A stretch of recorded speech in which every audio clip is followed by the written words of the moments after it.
Alright guys, what's up? So, back with another video here, and we're going to do something that I haven't really seen anybody do. We're going to mess with some stuff here. So, I kind of got the AR10 bug now due to my 6.5 Creedmoor AR.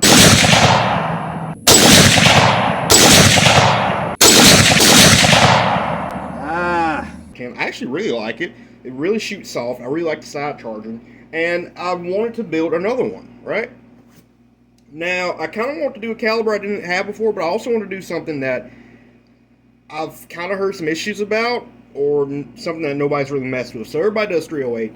Everybody's done a 6.5. Here's a few 243s. But what I haven't seen, and what I have only seen as problems, has been 22-250. Now guys, I'm not a big 22-250 guy at all. I've never owned one. Me personally, I don't really have much of a purpose for one, but a lot of guys love it.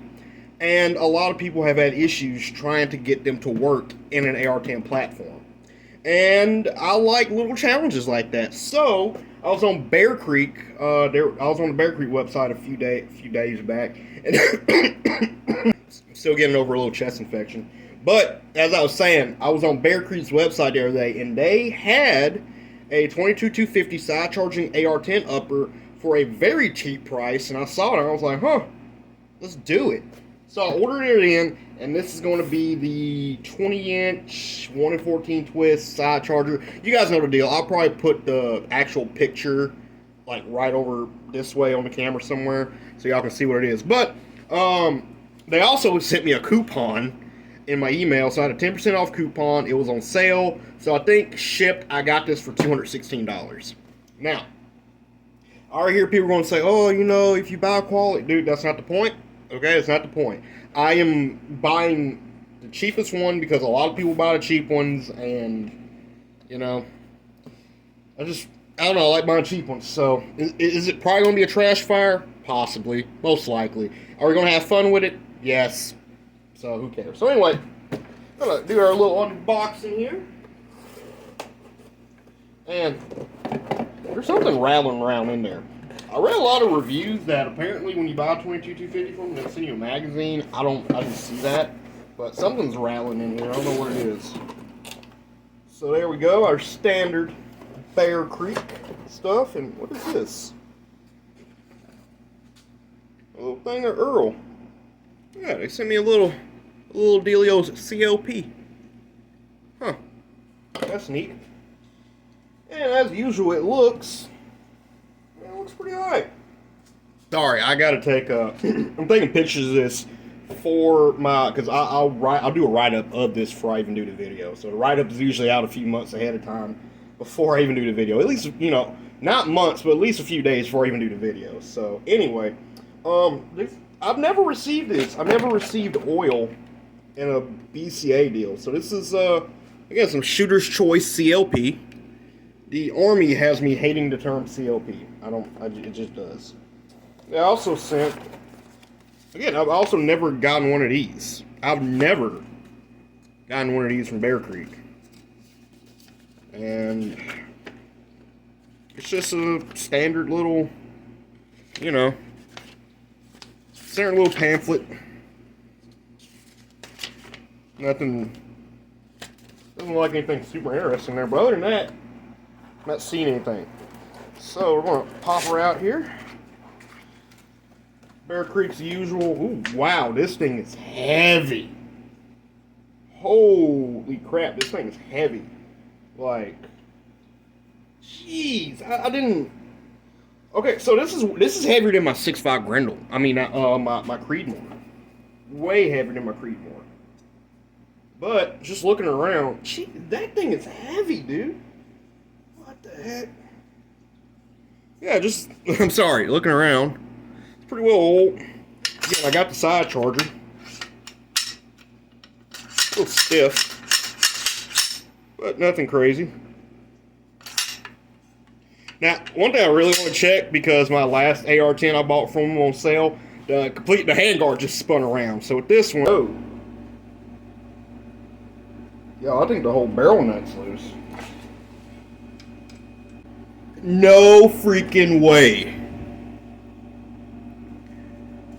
That barrel nut is hand There's no way. Look at this. This is the first BCA I've had that you can.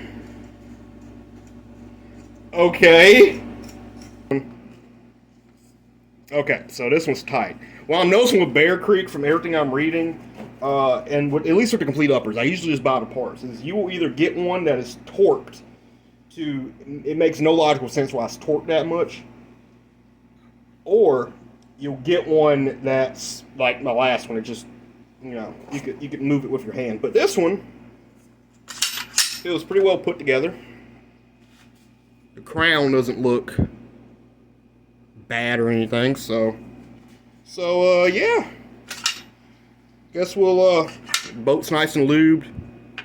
I can't see any visible dings or nicks or, I mean, there's like a little scuff right here, but looks good to me. So we'll get the bore scope out, take a look at the bore. I already kind of feel like I know what I'm going to see as far as, whatever. As much as sorry. I already have a feeling I know what the rifling's going to look like, the land's going to look like. Every Bear Creek barrel I've had so far, the lands right next to the throat, where it like goes from the throat, to the actual lands, is usually pretty rough.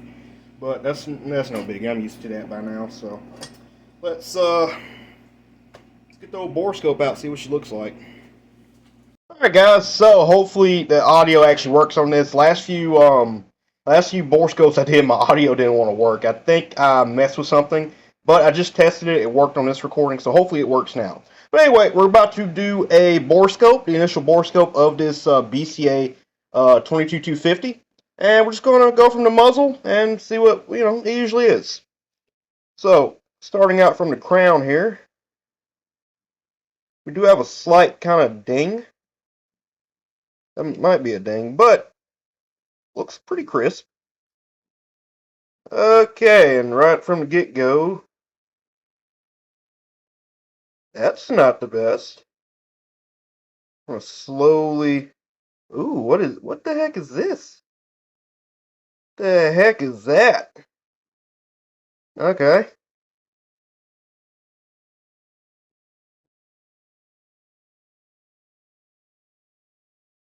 So one deal about these is apparently a lot of them have, feeding issues, lockback issues, and I think a large part of that is the gas block not being aligned. So I really want to find the gas block here and make sure it's, aligned. Which, that's an ugly, oh, that's just lube. Which it looks like it's pretty well aligned. Yeah, I'll say that's aligned. So, gas block alignment is good. And then we got this again. What the heck is this?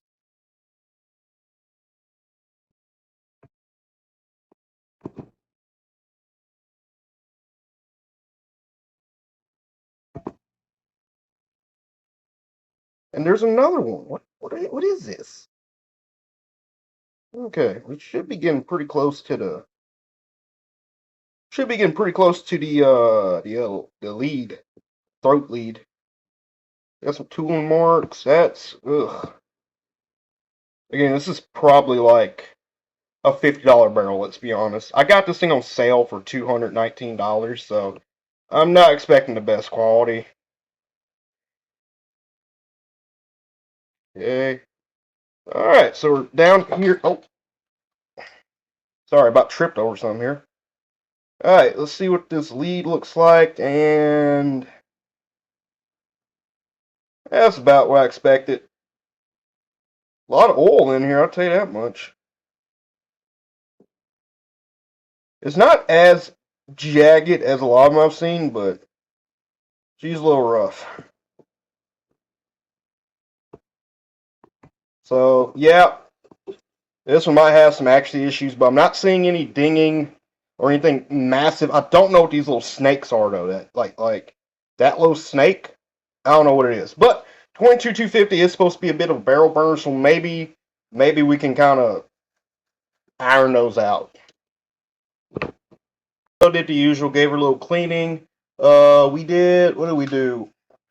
Did like 5 patches of hops, then some dry patches, then a few patches of JB, dry patched, some more hops, dry patched, a little more JB, and a wet patch. So let's see what's that. What's it? That.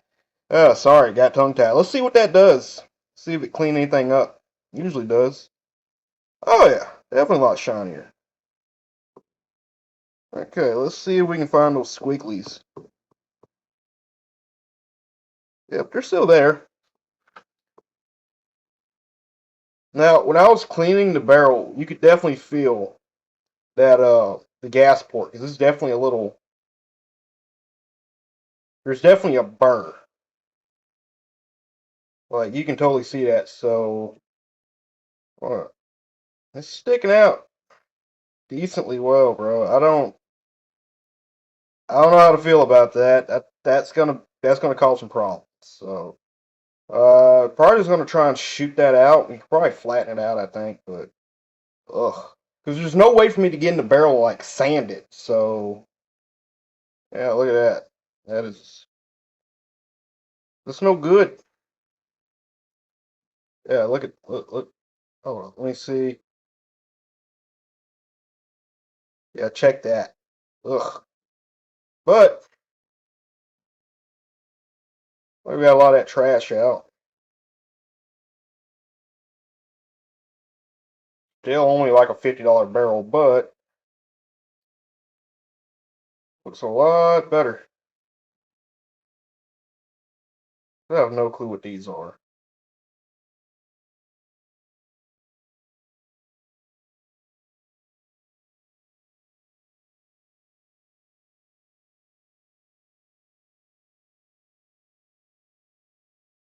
Cool.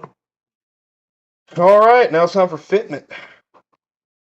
Cleaned out. Now here's another thing we got to do. Just like on the Creedmoor, I'm using a PSA AR10 lower, and apparently these uppers from Bear Creek and the lowers from PSA, sometimes they just click together, and sometimes they need to have a little fitment done to them. You need to take a little material off the upper for it to fit. And look, I'm not a gunsmith. Do your own research. If you do this, blow your face off. I'm not responsible, okay? I'm just, showing y'all what I'm doing. But anyway, with all my reading, like I've said in the Creedmoor video, this is actually super common. A lot of people do it. So we're going to do a quick test here. And I got it upside down, which is weird. But we'll just see if it snaps together. That one does. And it's not wanting to back here. Let's see what it looks like on the back side. Yep. So we need to take a little bit of material off of our upper. Not much. It's going to be about right here in this area. And we're just going to do that with a Dremel. So all I'm going to do is first off, we're going to pop this off. Yeah, anyway, what we're going to do is we're just going to take a Dremel tool with a sanding disc, and we're just going to take a little bit of material off right here. And I'll post some pictures of it, but I'm going to tape all this off, fill it in. Just going to Dremel that little bit right there, and we're going to keep testing it until it, get a nice tight fit. Now, a lot of people won't like this, but I do kind of like it because it's kind of like bedding a rifle. I can just keep, tinkering with it a little bit till I get a really nice tight fit. So I like it, but it's not for everybody. So I'm going to get the Dremel, get it all prepped up, and we're going to do that, and I'll probably show you some pictures of it.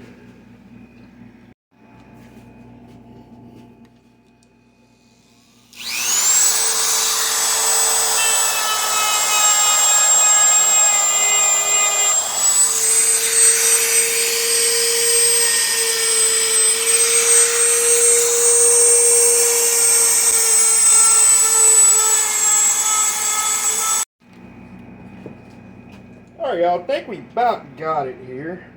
All I did, again, is I just stuffed a piece of paper towel in here, and then I actually just wrapped this in an old shirt I had. So I really don't have any dust or anything in there, and I ground down just this little area where I saw it contacting and keeping it, up. And all I used was just a Dremel with a little sanding bit. Just took my time with it, and every so often I'll take it down and fit it, just like you do a rifle stock. So, first one goes in. Ooh, second one goes in. Nice tight fit, no wiggle. So yeah. Now let's put the bolt carrier group in, and see if we can cycle it a few times. I got her in. Let's see if she'll cycle. I hope I'm not in the camera too much, but I don't feel any real hang-ups or anything. So awesome. Alright, well, now it's time to start the fun. Alright.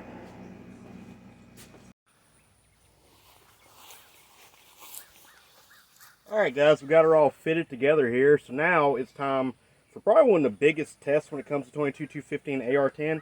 And that's to see if we can get it to actually feed and function right. Like I said, all of the big issues I've seen with 22-250 and a gas gun is they don't want to feed, especially these cheaper ones. I know Ed over there at Outdoor Adventures, he had a nightmare experience trying to get his to feed, but I got two different magazines to try. I got an adjustable gas block, so I'm hoping we can get some to work. So what we're using for ammo is I got some of this Herder's. This is factory ammo. This is Herder's 55 grain soft point. It's supposed to be running 3680 feet per second, so that should be more than enough gas to get this thing to work. At least I guess, I'm not sure. But that, and I got this is a 10 round if I remember right, 10 round P-Mag.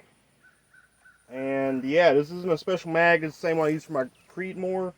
And we're going to see if this one works. I got 2 rounds loaded up. And the reason I got 2 rounds is, one, I want to see if it's going to function and pick up the second round. And 2, I want to see if it's going to feed from the actual mag. So, I want to move the camera real quick, get it a little close up. And, yeah. That's good. No sights. We're just going into the berm. Side charger. So, let's see if it'll even run around. Okay, no issues. Oh, that sucker.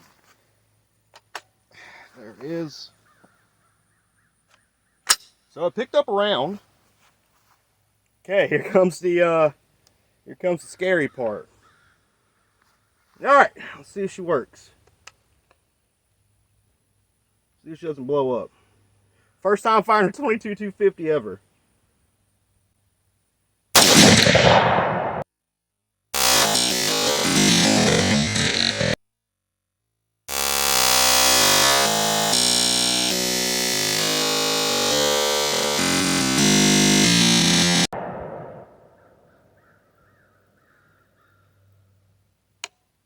Okay, so I got a reset. No round in the mag. And I got an ejection that went straight forward. Okay, so brass looks good. Got kind of a heavy ejector mark on it. It's really freaking hot. Let me see if I can get y'all to see it there. But we fed, so okay, so the main problem I've read, we picked, well, let me see if it locks back. Let me see if it locks back. Okay, we're going to do the last one.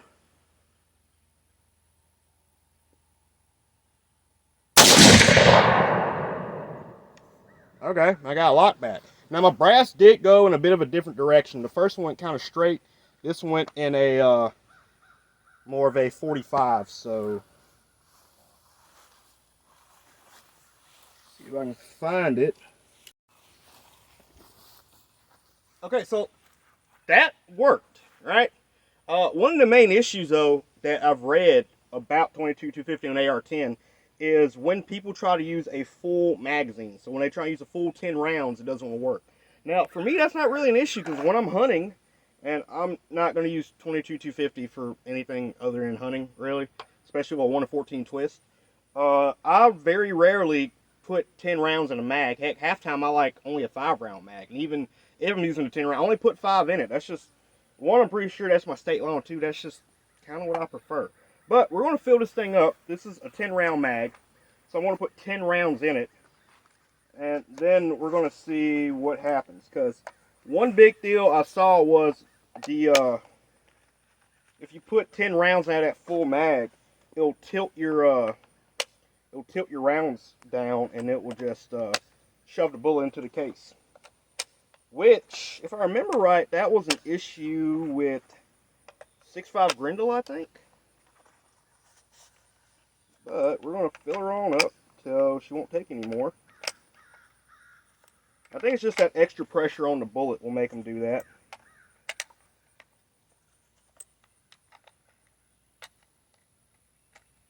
Alright, that's 10.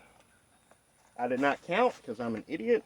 I got 10 rounds. I'm actually going to send it from the rack position. I want to rack it back to see what happens. I'm not going to baby it, so open it up. I won't drop that. Okay, so something interesting is one of the rounds started kind of going forward. So I don't know if we picked one up. Yeah, it's stiff. Pretty sure we picked one up. Yeah, we got one. Let's pull her out.